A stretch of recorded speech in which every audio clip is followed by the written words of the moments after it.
Bismillahirrahmanirrahim.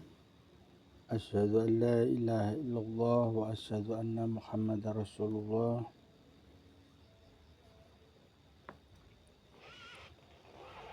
Allahumma shalli wa sallim wa barik ala sayyidina Muhammad wa ala alihi wa sahbihi wa barik wa sallim ajmain.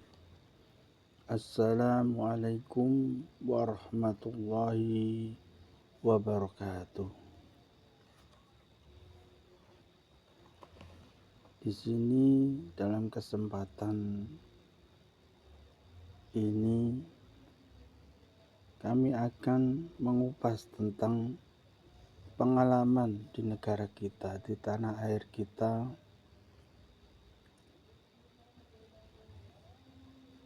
beberapa waktu tahun yang lalu, yaitu tentang pendidikan Islam pesantren dan tantangan global.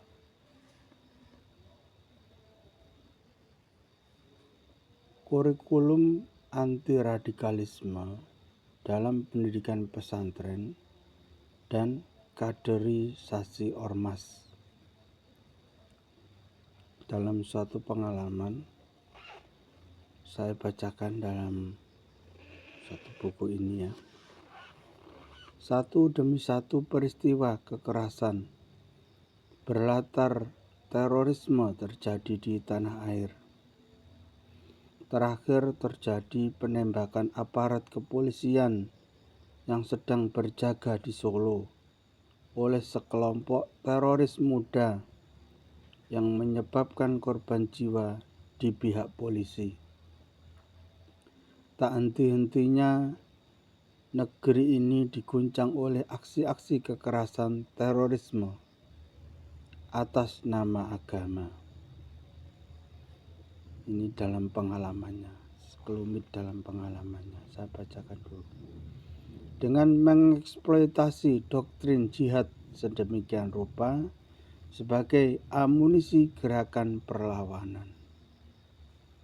Sekalipun kecil secara kuantitas, kelompok terorisme sejauh ini mampu mengonsolidasikan kekuatannya dengan merekrut anak-anak muda yang masih dalam proses transisi secara psikologis. Begitu mudahnya anak-anak muda ini tergelincir oleh narasi surgawi yang dibangun oleh para teroris. Diperlukan sebuah strategi kebudayaan untuk menanamkan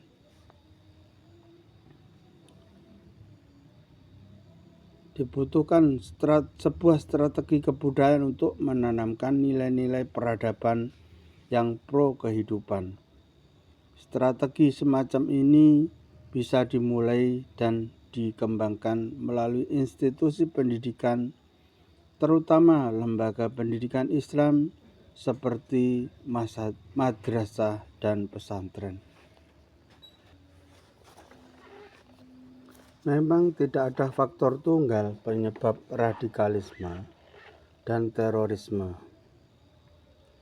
Namun bisa dipastikan bahwa pemahaman terhadap teks-teks keagamaan merupakan salah satu faktor penting di balik fenomena radikalisme keagamaan. Apa yang dibaca dan dipahami di sejumlah teks keagamaan di lembaga pendidikan mendorong anak didik untuk memiliki pemahaman sedemikian rupa sehingga sampai pada titik ekstremitas tertentu. Seluruh materi yang dia serap pada gilirannya akan memola cara berpikir, bersikap, dan bertindak atas dasar pemahaman yang dimaksud dan mengendap ke alam bawah sadar hingga dia dewasa. Paham radikalisme jelas berawal dari sini. Pembacaan anak didik terhadap teks-teks yang syarat kebencian dan bermuatan konflik. Di luar itu, faktor sosial, politik, dan ekonomi umat Islam dalam konstelasi nasional maupun global bisa saja mempercepat eskalasi aksi-aksi kekerasan. Yang lebih memprihatinkan adalah para pelaku terorisme merupakan jebolan atau drop-out pesantren Al-Mu'min Nguruki, sebuah pesantren Salafi yang memiliki reputasi sebagai penghasil alumnus teroris. Sebagaimana diketahui, sudah banyak teroris yang tertangkap, atau yang dihukum merupakan lulusan atau jebolan dari pesantren ini. Memang pesantren ini sudah lama dikaitkan dengan jaringan terorisme di tanah air. Selain sebagai produsen teroris, pesantren ini dikenal karena figur Abu Bakar Ba'asyir, salah seorang pendiri dan pengasuh pesantren ini, yang diduga berada di balik serangkaian aktivitas klandestin atau bawah tanah, pembinaan terorisme. Diduga pula pesantren yang mengajar materi fikih al-jihad, salah satu mata pelajaran yang menyebarkan kebencian terhadap non-muslim dan barat. Genealogi kurikulum pesantren. Sebagai lembaga pendidikan Islam tertua di Indonesia, pesantren memiliki tradisi pembelajaran relatif paling kaya dibandingkan dengan lembaga-lembaga pendidikan Islam formal lainnya.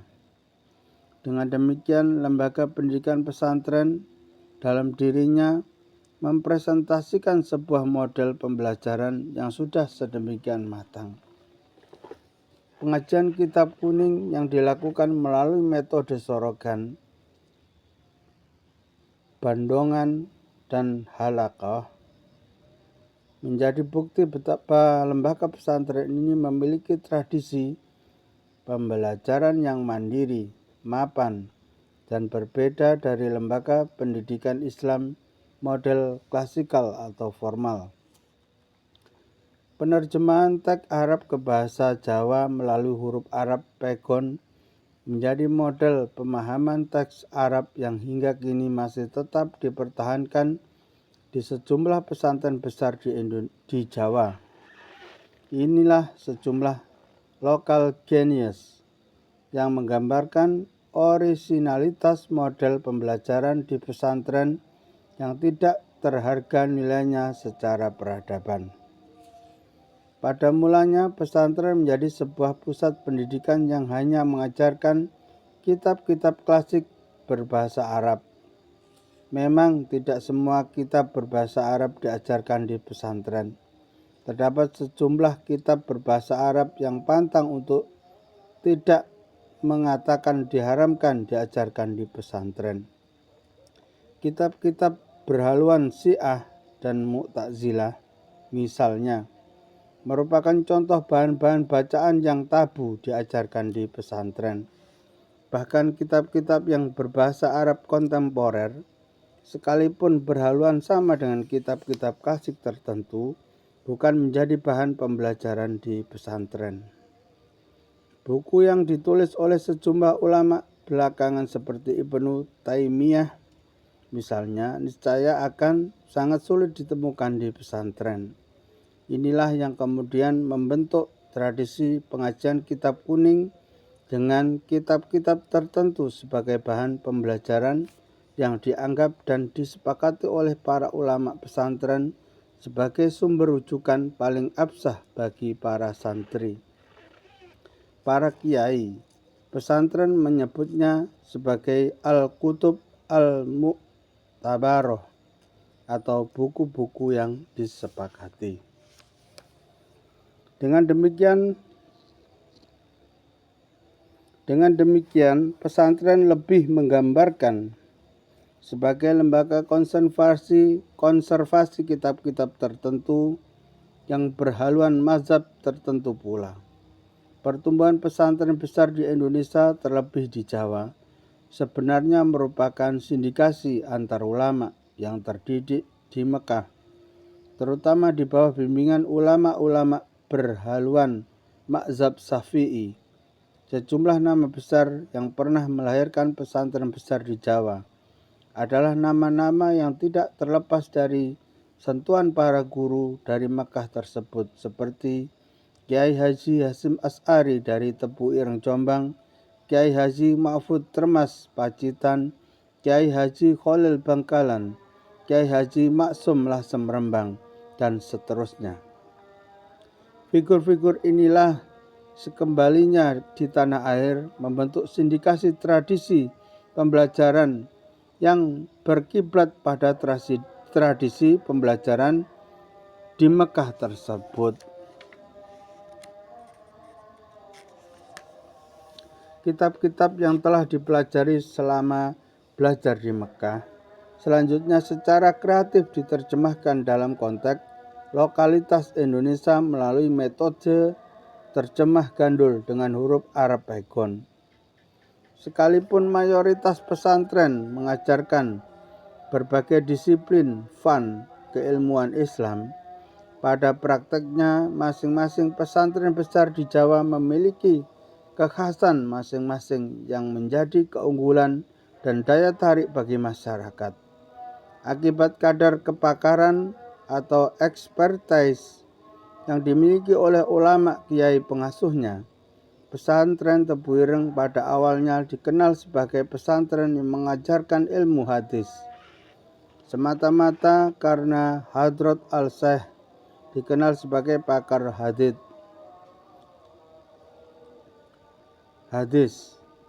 Demikian juga pesantren-pesantren lain di Jawa seperti pesantren Tremas yang dikenal sebagai pusat pengembangan fikih. Dalam konteks ini bisa dikatakan bahwa mobilitas santri akan mengikuti kepakaran sang kiai.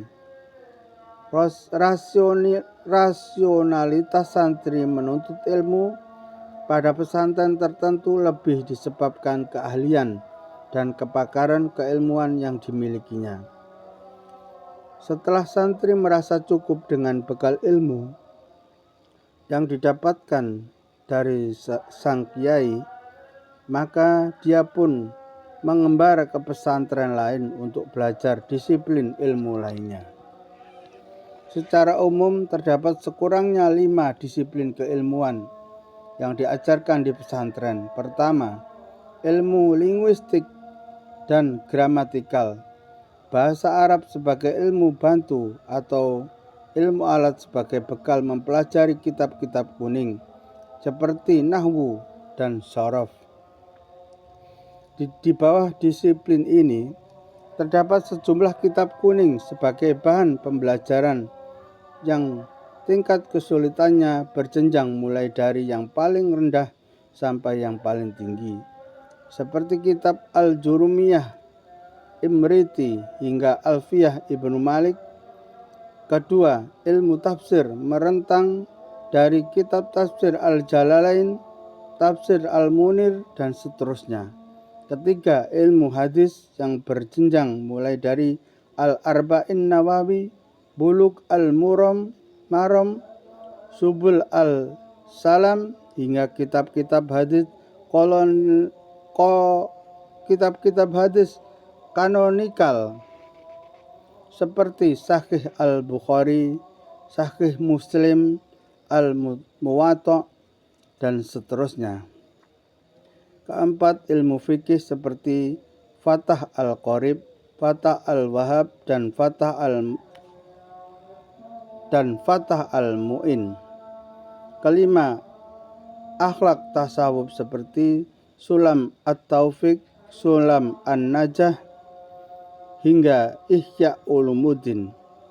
Di luar kelima disiplin keilmuan tersebut, terdapat sejumlah disiplin komplementer lainnya seperti sastra Arab atau balaghah, logika atau mantik, dan etika hubungan suami istri.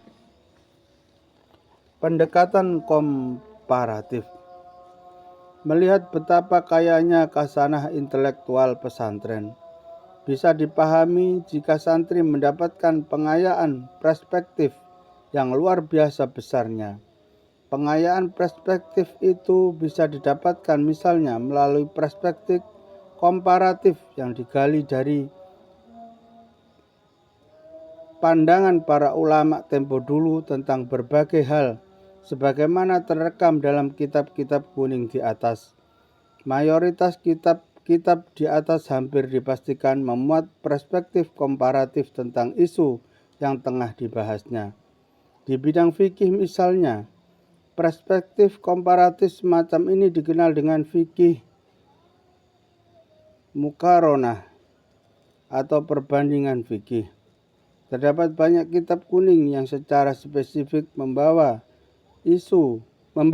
isu-isu perbedaan fikihiyah dari berbagai aliran atau mazhab, terutama 4 imam mazhab, yaitu Hanafi, Maliki, Syafi'i, dan Hambali.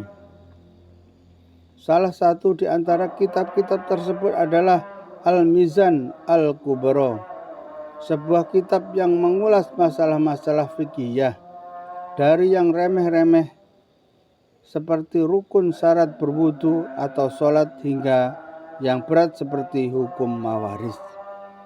Di lembaga pesantren, isu-isu khilafiyah atau issues of dispute di bidang fikih seperti hukum merokok atau sholat dengan bahasa lokal sebenarnya bukan hal yang baru sama sekali. Karena isu-isu semacam ini juga pernah diperdebatkan oleh para ulama pada zaman 4 mazhab, imam mazhab. Bagi para santri yang benar-benar learned atau alim, isu-isu khilafiyah semacam ini bukanlah sesuatu yang dapat menggoncangkan kesadaran kognitif mereka. Mereka justru bisa belajar tentang bagaimana masing-masing ulama berargumentasi untuk menopang pendapat masing-masing, sembari pada akhirnya mengambil pendapat yang dianggapnya paling rajin atau tokoh sound argumen. Pada tataran ini, para santri cenderung menyikapi perbedaan pendapat para ulama dengan kepala dingin, tanpa sikap takfir, pengkafiran terhadap orang lain, terlebih fatwa penghalalan darah orang lain yang berbeda pandangan. Sikap takfir semacam ini dalam derajat tertentu dapat menginspirasi munculnya tindak kekerasan atas nama keyakinan teologis keagamaan yang pada ujungnya dapat menciptakan disintegrasi dan konflik di kalangan masyarakat luas. Inilah salah satu kelebihan model pembelajaran di pesantren yang pada gilirannya akan menumbuhkan sikap apresiatif terhadap keragaman pandangan para ulama tentang berbagai hal kondisi. Semacam ini juga dapat mengantarkan para santri pada sikap tidak mudah menyalahkan orang lain, sepanjang memiliki dasar argumentasi yang kuat. Dari sinilah santri secara langsung diajari untuk menghargai warisan tradisi intelektual masa lalu, tanpa harus menutup diri dari konstelasi perubahan dan perkembangan zaman. Kondisi inilah diakui atau tidak menjadi benteng paling kokoh yang dapat melindungi komunitas pesantren dari infiltrasi paham dan ideologi radikalisme Islam. Ideologi radikal terlebih terorisme dengan sendirinya akan tertolak karena para santri telah dibekali dengan kekayaan tradisi pemikiran Islam yang kaya itu. Melihat kondisi di atas bisa dipahami jika benih-benih radikalisme Islam sulit menebus komunitas pesantren salaf. Salah satu ciri ideologi radikal adalah perspektif monolitik atas pemikiran keagamaan yang disertai dengan penolakan tanpa kompromi terhadap warisan kasanah pemikiran Islam yang beragam itu. Padahal training akademik yang dilalui oleh para santri di lembaga pesantren banyak mengajarkan mereka untuk berdamai dengan perbedaan. Seekstrim apapun perbedaan itu, ada banyak adagium yang menjadi sandaran ideologis kaum santri. Salah satu di antaranya adalah ungkapan Imam Syafi'i yang sangat masyhur.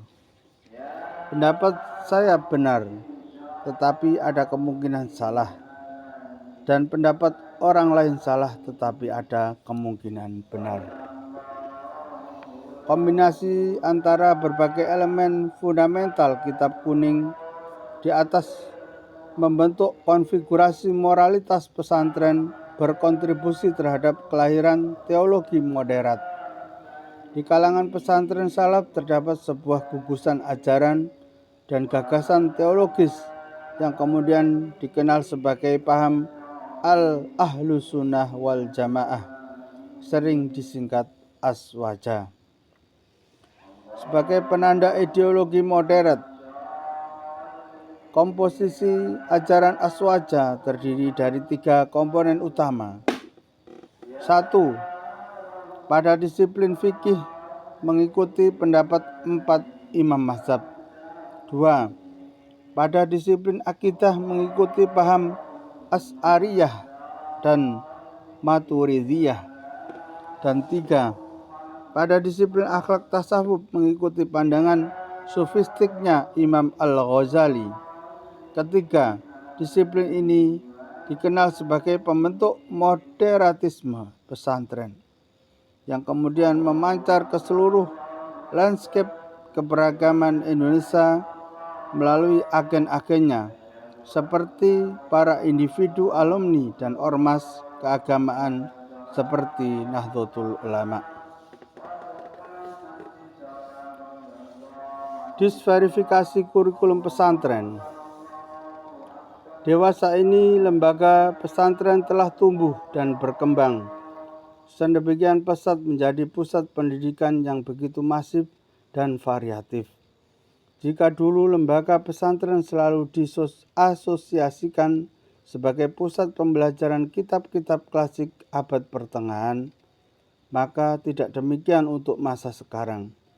Seiring dengan gelombang pembaruan yang terjadi di dunia pesantren, banyak perubahan mendasar telah dilakukan oleh kebanyakan pesantren di Indonesia. Untuk memenuhi tuntutan perubahan zaman, lembaga pesantren pun menjadi sedemikian terdiversifikasi, mengalami metamorfosis sedemikian ekspansif dari pesantren salaf menjadi pesantren khalaf, dari pesantren ma'hadi ke pesantren madrasah, bahkan dari pesantren diniyah menjadi pesantren yang terintegrasi dengan lembaga pendidikan Islam formal. Salah satu varian baru lembaga pesantren akibat dari dialektika zaman dan pergeseran dengan dunia luar adalah dengan munculnya pesantren salafi, berbeda secara diametral dengan pesantren salaf. Ciri-ciri pesantren salafi diantaranya adalah bahwa proses pembelajaran dan konten kurikulum lebih bermuatan ideologis. Ia juga menitik beratkan pada aksi amar ma'ruf nahi mungkar, yang salah satu penerjemahnya adalah dengan cara mengirimkan duta santrinya ke masyarakat untuk mengajarkan ilmu-ilmu agama kepada masyarakat melalui pendekatan yang cukup ekstrim. Sementara itu, secara fisik, komunitas pesantren salafi dicirikan oleh sejumlah penanda fisik seperti pakaian jubah putih pada santri laki-laki, celana panjang di atas mata kaki, pemeliharaan jenggot ketimbang kumis pada santri laki-laki, tanda hitam pada kening santri, dan seterusnya. Lebih dari sekedar penampilan fisik adalah karakteristik ideologis intelektual yang juga sangat berbeda dari pesantren salaf. Para santri pada pesantren salafi banyak diajarkan untuk menggunakan Al-Quran dan hadis sebagai satu-satunya sumber ajaran Islam. Mereka cenderung menutup mata, bahkan membuang terhadap khasanah pemikiran ulama klasik yang begitu kaya sebagaimana banyak dikaji di sejumlah pesantren salaf. Pesan-pesan yang dihasilkan dari proses pembelajaran semacam ini adalah gerakan purifikasionis yang berambisi untuk meluruskan pemahaman dan keyakinan keagamaan masyarakat yang dianggap sudah melenceng.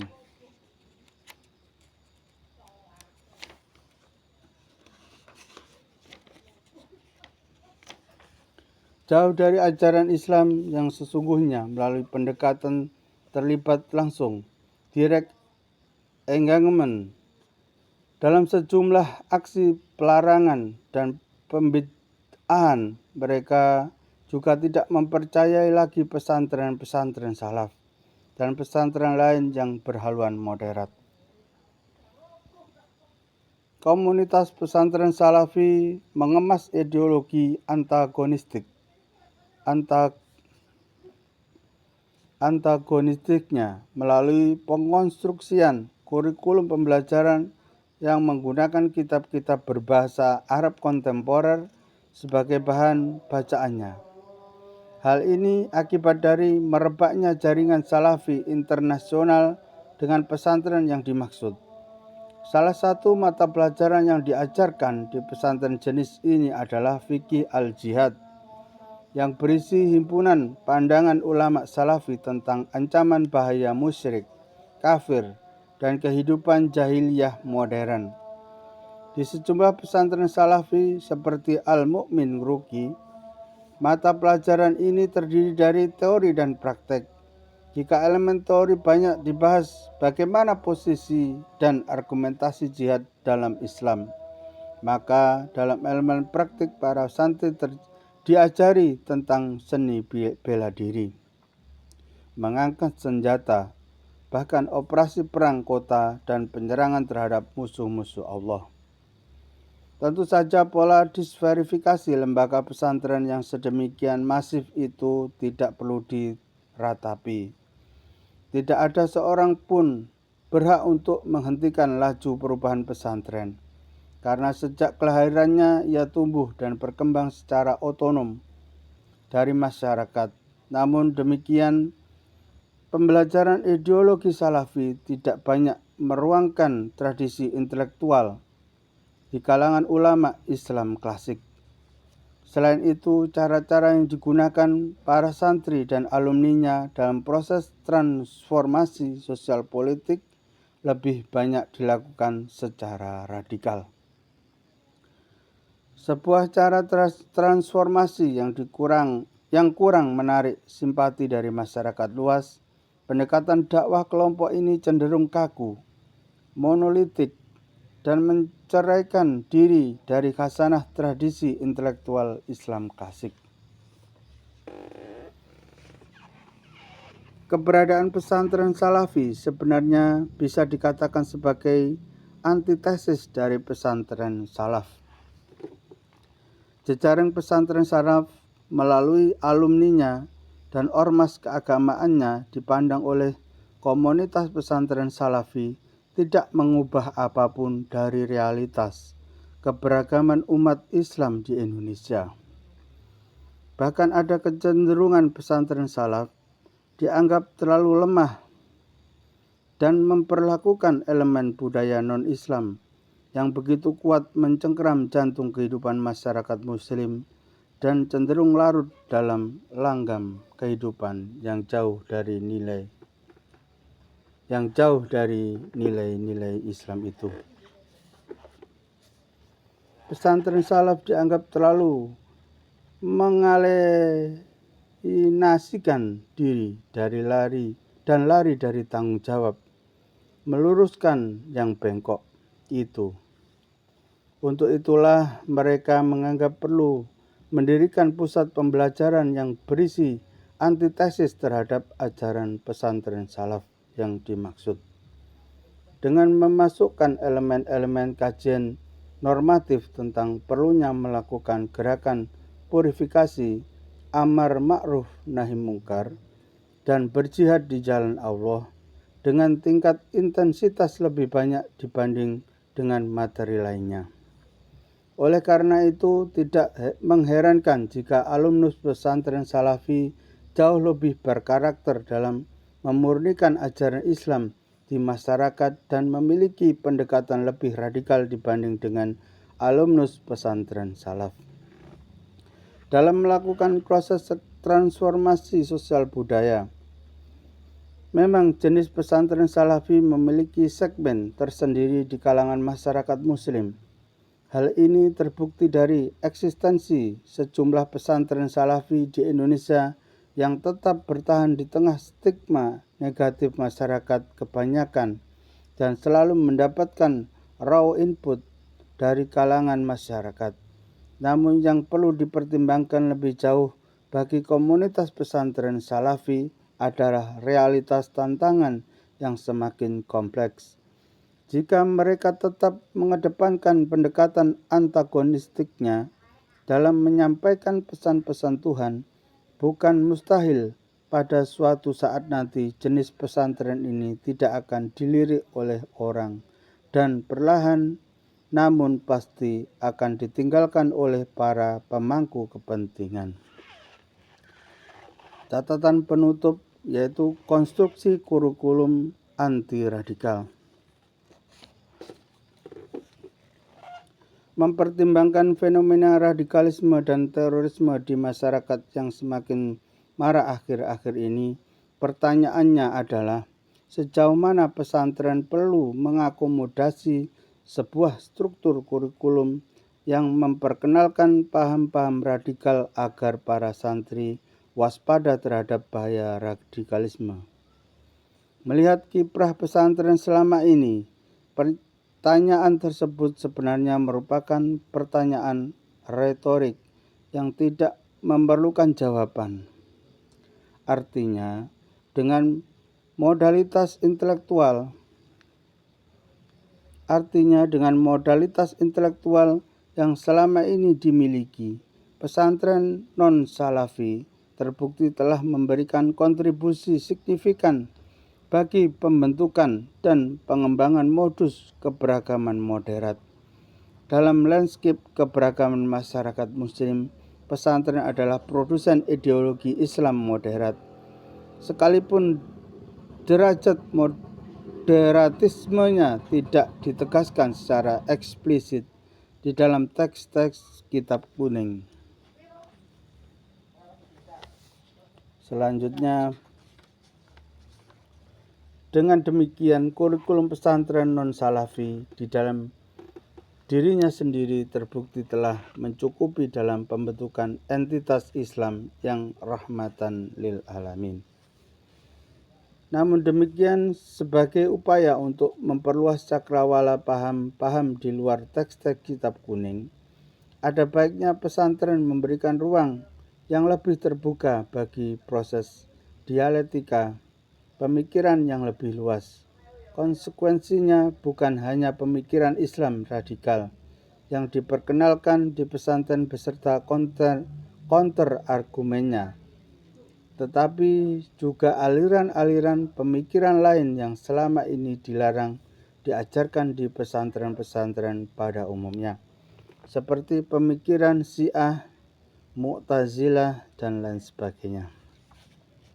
Tentu saja pengenalan paham-paham pemikiran di luar arus mainstream tersebut harus mempertimbangkan tahapan dan modalitas intelektual yang ada di tiap-tiap penjenjangan. Artinya santri tingkat pertama atau diniyah awaliyah tidak mungkin diajari paham Syiah atau Mu'tazilah, sebagaimana mereka juga tidak diperkenankan untuk mempelajari paham-paham Islam radikal. Mereka baru boleh mempelajari paham-paham pemikiran tersebut setelah menyelesaikan materi prasyarat atau prerequisite material. tentu pada jaringan sebelumnya. Struktur kurikulum seperti di atas dimaksudkan agar kita tidak menzalimi pikiran orang lain, sekaligus memperlakukan seluruh pemikiran keagamaan secara adil dan terbuka. Selain itu, harus ada nilai-nilai penopang underpinning values yang akan menyangga proses dialektika intelektual tersebut, agar tidak terjatuh dalam banalitas kegenitan pemikiran dan kegenitan pemikiran. Nilai-nilai aswaja tetap menjadi pilihan utama yang akan memberikan bantalan bagi berlangsungnya proses dialektika intelektual tersebut. Dengan cara demikian, para santri tidak mudah terjatuh dalam simplifikasi berpikir dan bertindak, sekaligus dapat membedakan antara pemikiran dan aksi. Dalam konteks ini, para santri dianjurkan untuk melanglang alam pemikiran yang tidak bertepi, tetapi dalam praksisnya tetap dibimbing dan disemangati oleh nilai-nilai aswaja. Dengan cara semacam ini, alumni pesantren akan imun dari godaan narasi radikalisme maupun terorisme yang mengatasnamakan dan mengeksploitasi Islam sebagai justifikasi. Manifestasi dari konstruksi kurikulum anti-radikalisme adalah lebih diintensifkannya forum-forum dialog, musyawarah, dan pelatihan-pelatihan untuk membahas paham-paham keagamaan radikal, sekaligus menguji validitas argumentasinya. Lebih jauh, internalisasi dan objektifikasi kurikulum anti-radikalisme adalah penggunaan pendekatan kritis dalam menguji validitas argumentasi paham radikal, misalnya apakah betul bahwa penerapan Al-Quran dan hadis dalam sendi kehidupan mengikuti kaidah al-ibrah bi umum al-laf la bi khusus al-sabab, atau sebaliknya, al-ibrah bi khusus al-sabab la bi umum al-laf. Ataukah ada kium lain yang sudah masyhur di dunia pesantren? Nahnu nahkum bil al-zawahir. Sejauh mana kajian asbab al-nuzul memiliki signifikansi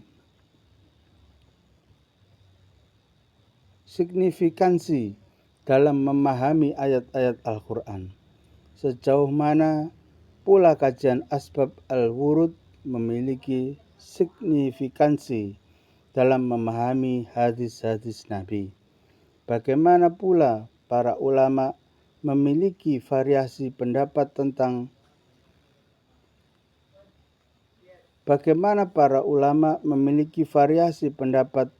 itu semua. Sebuah tantangan yang tidak mudah untuk dijawab. Saya akhiri, Assalamualaikum warahmatullahi wabarakatuh.